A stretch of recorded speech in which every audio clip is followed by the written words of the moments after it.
Let us pray. Alors que nos têtes sont inclinées, prions. Dear God, Dieu bien-aimé, c'est tout ce que je peux dire en ce moment. Nous approchons de Noël.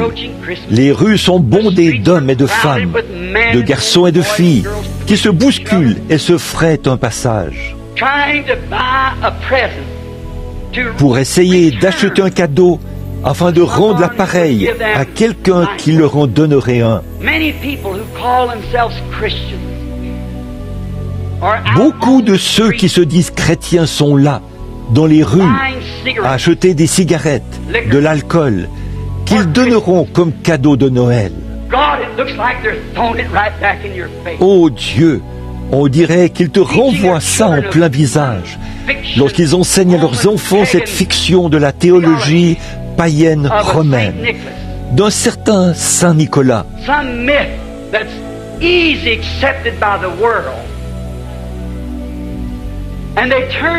Ce mythe facilement accepté par le monde et le rejette le vrai Christ de Noël, le vrai agneau. Oh Dieu, je te prie ce soir, alors que nous avons la tête tournée vers la poussière dont tu nous as tirés. Une fois, tu as dit à Abraham, le grand prophète berger, « Sors, Abraham, et compte les grains de sable qui sont au bord de la mer. » Et il a répondu, « Ils sont innombrables, je ne peux pas les compter. » Alors tu as dit, « Lève les yeux vers les cieux et compte les étoiles. » Et il savait que c'était impossible. Et tu lui as dit, « C'est ainsi que sera ta postérité. » Nous regardons ce message adressé à ce prophète berger, de la poussière de la terre aux étoiles du ciel. Et nous disons que quoique la mort soit dans notre corps mortel pour nous ramener à la poussière, il existe une vie qui peut nous élever jusqu'aux étoiles. Comme tu l'as dit à ton grand prophète Daniel, ceux qui connaîtront leur Dieu dans les derniers jours accompliront des exploits. Et ceux qui auront enseigné la justice à la multitude brilleront avec plus d'éclat que les étoiles dans tous les siècles des siècles. Seigneur Dieu, grand Créateur, tu as bien voulu venir sur la terre sous la forme de Jésus pour que les hommes sachent ce qu'est Dieu.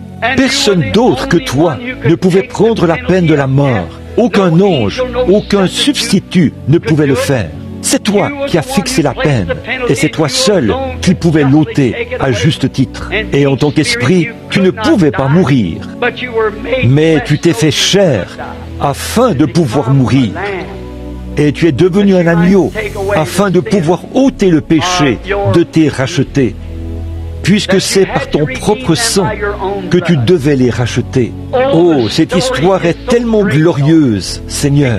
Elle passe au-dessus de la tête de tant de gens. Quand on y pense, le petit Jéhovah, couché là, dans une crèche, il a dû vivre en tant que bébé. Le petit Jéhovah, né dans une étable. Le petit Jéhovah qui joue dans la rue avec des enfants. Le petit Jéhovah adolescent. Le petit Jéhovah écolier. Puis le puissant Jéhovah. Tu as joué tous ces rôles. Puis il y a eu Jéhovah, l'agneau, Jéhovah, le prophète. Tu es passé par tout cela pour pouvoir souffrir la peine du péché et pour nous donner la vie éternelle. Pardonne-nous, ô Dieu, nous, pauvres créatures indignes de ce monde. Quelle humiliation pour nous ce soir, Seigneur, de lire ce que tu as fait pour nous et de voir que nous avons fait si peu en retour. Nous voyons combien tu es venu au jour des grands conducteurs religieux, combien tu as dû te tenir là pour refléter la parole du Père, combien tu n'as pas fait de compromis avec leurs théories. Et aujourd'hui, on dirait que personne ne veut se démarquer et appeler encore la parole, et refuser de faire des compromis.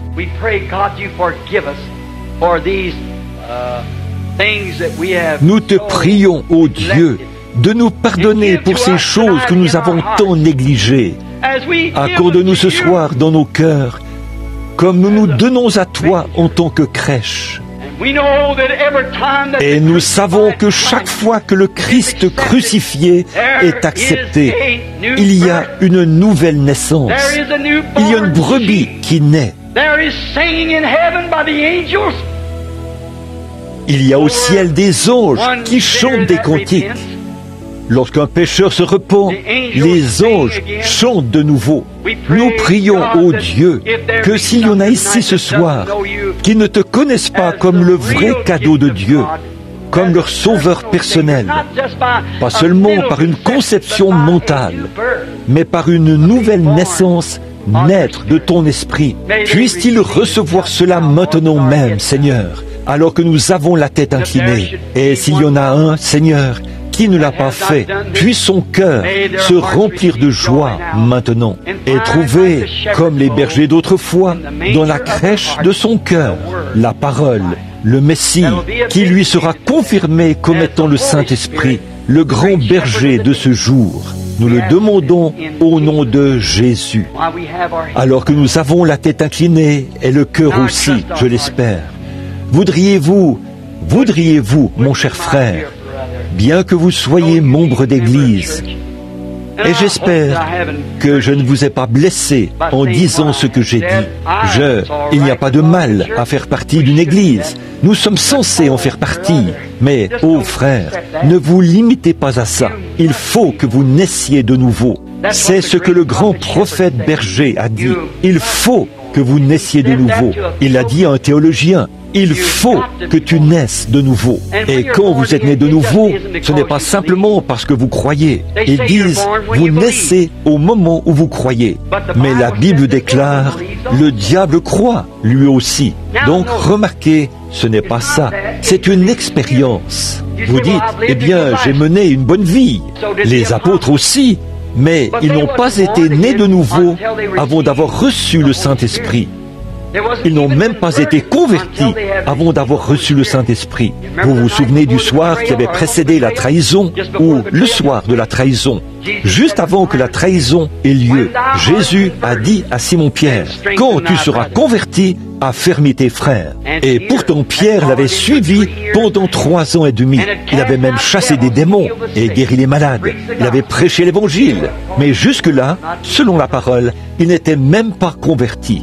Maintenant, voudriez-vous recevoir ce genre de messager dans votre cœur ce soir? Si vous voulez vraiment cela, peu importe ce que quelqu'un d'autre dit, c'est vrai, mon frère, ma sœur, je sais que c'est vrai. Voudriez-vous, alors que toutes les têtes sont inclinées et tous les yeux fermés, pas vers moi, je ne suis qu'un homme, votre frère, mais vers Christ, levez la main pour dire, je crois cela et je veux vraiment de ce Christ dans mon cœur, le vrai Christ de Noël.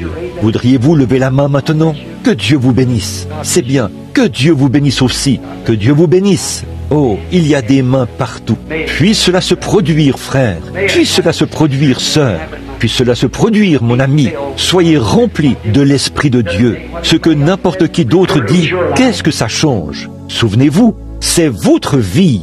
Il se peut que nous ne soyons même pas sur la terre demain matin. Nous n'avons aucune assurance d'être en vie. Pas plus que nous n'en avons du souffle que nous avons maintenant dans nos narines. Il se peut que nous ne puissions plus jamais respirer, à moins que ce soit par la grâce de Dieu. Et à quoi cela sert-il? Peu importe combien vous avez mené une bonne vie. Et ce que Jésus a dit, si un homme ne naît de nouveau, il n'entrera point. Bon, je sais ce qu'est la nouvelle naissance, selon les terminologies, mais observons simplement ce qui s'est passé dans la Bible quand ils sont nés de nouveau. Pierre était un croyant, les apôtres étaient des croyants, mais ils ne sont nés de nouveau qu'après que le Saint-Esprit est descendu sur eux à la Pentecôte. Eh bien, les gens se demandaient ce qui leur était arrivé, et Pierre a dit, en présence de tous les autres, « Hommes israélites, sachez ceci, Jésus de Nazareth, cet homme à qui Dieu a rendu témoignage devant vous par des signes, des miracles et des prodiges, qu'il a opérés par lui, celui qui était connu d'avance, selon un dessein arrêté, vous l'avez fait mourir par la main des impies. Dieu l'a ressuscité Et nous sommes ses témoins. Il a répondu ce que vous voyez et entendez maintenant. Et c'est conforme aux Écritures. Et quand ils ont entendu cela, ils ont eu le cœur vivement touché. Et ont dit, « Hommes, frères, que pouvons-nous faire pour être sauvés ?» Pierre leur a dit, « Repentez-vous. » Maintenant, mes amis catholiques qui sont assis ici, j'en connais 4 ou 5 qui sont assis ici. J'en discutais avec votre prêtre, peut-être pas votre prêtre, mais un prêtre catholique. Il a dit, Jésus a donné à l'Église le pouvoir de pardonner les péchés. Ceux à qui vous pardonnerez les péchés, ils leur seront pardonnés. Ceux à qui vous retiendrez les péchés, ils leur seront retenus. C'est vrai, mais observons la manière dont il a procédé, la manière dont les apôtres ont suivi son ordre. Pas la manière dont le prêtre procède aujourd'hui. Mais comment le premier prêtre, si vous voulez l'appeler ainsi, Pierre, celui qui avait les clés du royaume, comment a-t-il dit de le faire? Il a dit, repentez-vous et que chacun de vous soit baptisé au nom de Jésus-Christ pour le pardon de vos péchés. Et vous recevrez le don du Saint-Esprit, car la promesse est pour vous, pour vos enfants et pour tous ceux qui sont au loin, en aussi grand nombre que le Seigneur notre Dieu les appellera. Et si Dieu continue d'appeler, la même expérience est pour vous, si vous suivez la même ordonnance. Si cette assemblée croit cela, alors que vous avez la tête inclinée, dites « Amen ». Alors, tout ce qui n'est pas exactement comme cela, c'est contraire à la parole. Et ce n'est pas selon le berger. Seigneur Jésus, ils sont entre tes mains maintenant. Je prie que chaque cœur qui s'est ouvert ce soir et qui n'a pas le Christ, le Messie, et Christ est la parole ointe rendue manifeste. S'il y a des cœurs ouverts ici ce soir qui n'ont pas ce Messie, le vrai cadeau de Noël, le seul véritable cadeau de Noël qui soit, que Dieu a donné au monde, et il a annoncé au monde par des bergers l'annonce de son agneau, celui qui fait l'expiation du péché. S'il y a un cœur ouvert ce soir, place dans ce cœur, Seigneur, la parole du Messie d'aujourd'hui. Nous te les confions au nom de Jésus-Christ, ton Fils. Amen.